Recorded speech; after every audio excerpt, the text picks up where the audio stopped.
국내 아파트, 우즈벡 아파트 디자인 비교. 아파트 얘기를 하면 우즈베키스탄에 제가 처음 들어가게 된 계기가 아파트 설계 때문에 들어간 거였어요.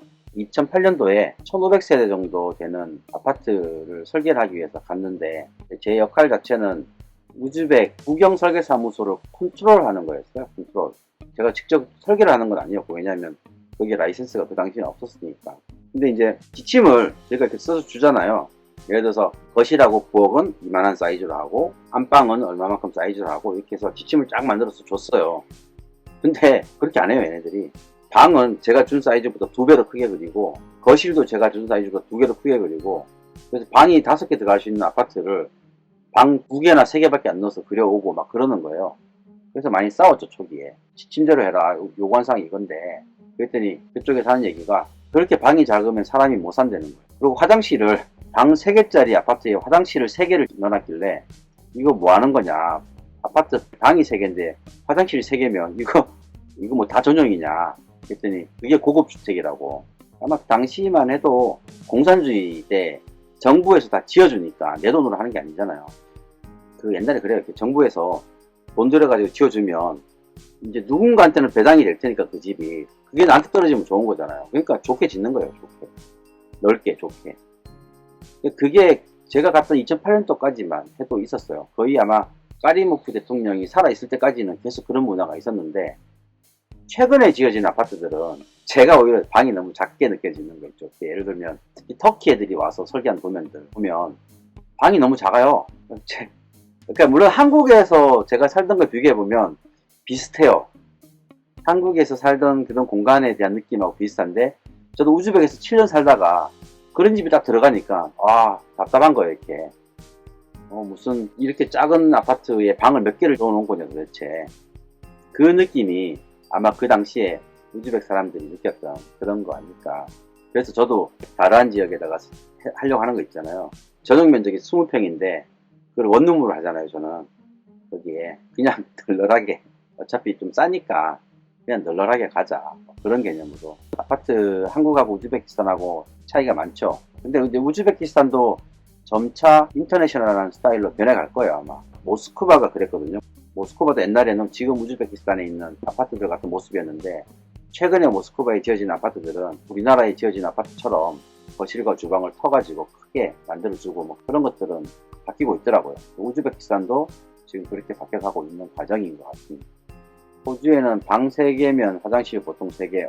조금 고급 주택 아닌가요? 우즈벡 아파트는 외관이 너무 이쁘던데 실내 인테리어도 그런가요? 우즈벡 아파트는 외관하고 벽체만 세워놓고 분양을 해요. 인테리어는 입주자 몫이에요. 현관문만 달고 아무것도 없어요. 배관도 없고 아무것도 없어요. 인테리어 비용은 집 주인이 어떻게 인테리어 하냐에 따라 가지고 다르죠. 근데 최근에 짓는 아파트들 중에 일부 기본 마감, 싱크대 같은 것도 없고 이제 화장실만 설치해주고 벽에도 벽지 정도 발라주는 것까지 해주는 게 최근에 나와서, 그런 거는 이제 고급형 아파트, 서민형 아파트, 그런 데는 어차피 서민들이 인테리어 별도로 뭐 제대로 하지도 않을 건데 어차피 그냥 하는 김에 다 해서 싸게 해서 그냥 사가라. 그래서 서민형 아파트들은, 그것도 다는 아니에요. 일부, 아주 일부, 그 중에서도 아주 일부가 인테리어 문짝까지 달아주고 분양을 하고, 거의 한 95% 이상은 골조 그냥 시멘트 벽체 그대로, 바닥에 시멘트 콘크리트 바닥 그대로 현관문만 붙여놔놓고 그 상태로 들어가서 집안에 하수 배관도 해야 되고 전기조 예선도 깔아야 되고 실관에 벽도 쳐야 되고 또 마감도 벽지도 발라야 되고 다 해야 돼요. 조명 설치하고. 그래서 같은 아파트라고 해서 같은 집이 하나도 없어요. 터키 야들방은 거의 투룸 스타일 같더라고요. 터키에서 요즘 짓고 있는 집들이 어떻게 보면은 뭐 우즈베키스탄의 경제 수준이나 구매력을 감안해서 사람들이 살 수 있게끔, 또 나름대로 또 대가족이잖아요. 보통 한 집에 애기들 뭐 서너 명은 된단 말이에요. 그러니까 이제 방이 아무래도 같은 면적에 좀 더 있으면 더 낫겠죠. 제가 알기로는 방 4개짜리가 인기가 제일 많더라고요. 우즈베키스탄. 그러니까 방 4개라고 하는 거는 침실 3개, 거실 하나. 그게 제일 인기가 많아요. 근데 공급이 적으니까 이제 또 수요는 또 많고, 우즈벡도 우리나라처럼 공동주택 승강기 관리비 매달 납부하도록 하는 법을 들잖아요. 우즈베키스탄은 엘리베이터를 법적으로 관리하고 하는 거는 없어요. 다만 이제 있어요. 이게 뭐라 그럴까, 이렇게 정기적으로 하는 건 아닌데 고장이 나면 누구한테 연락해야 되는지는 있어요. 그래서 저도 엘리베이터에서 한 3번 갇혀봤거든요. 자주 갇혀요. 그리고 심지어는 어떤 아파트는 9층짜리 아파트인데 엘리베이터가 작동을 안 해요. 아예 그냥 사람들이 걸어 다녀요.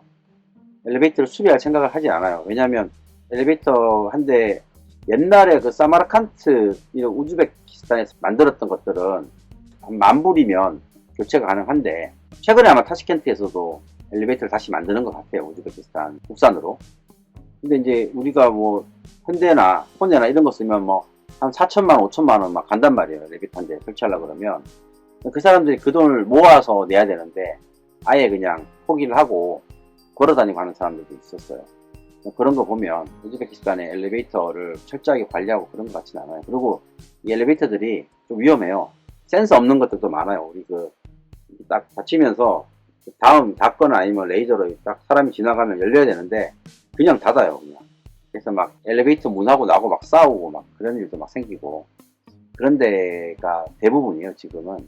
그래서 이제 소망화장품에서 지원하는 아파트 같은 경우도 거기도 한국 엘리베이터 썼던 것 같은데 엘리베이터만 좀 좋으면 그래도 마음이 좀 편안하죠. 좀 넓고 엘리베이터에서 갇힌 얘기들 풀면 할 얘기 많아요. 저도 엘리베이터 갇혀서 비행기를 못 탈 뻔했어요. 제가 아는 사람은 여름에 엘리베이터에 갇혀가지고 질식사 할 뻔했어요. 질식사. 그 좁은 엘리베이터 안에 여러 명이 들어가서 갇혔는데 그 더운 여름에 땀 뻘뻘 나지 뭐 허리도 못 구부릴 정도로 이렇게 비좁은 공간에서 문을 제가 따줬는데 문 열고 나올 때 그 샤워 옷 입고 샤워하는 거 있잖아요. 옷 입고 그런 모습으로 나오더라고요. 그 정도로 긴급했던 상황들도 있었습니다.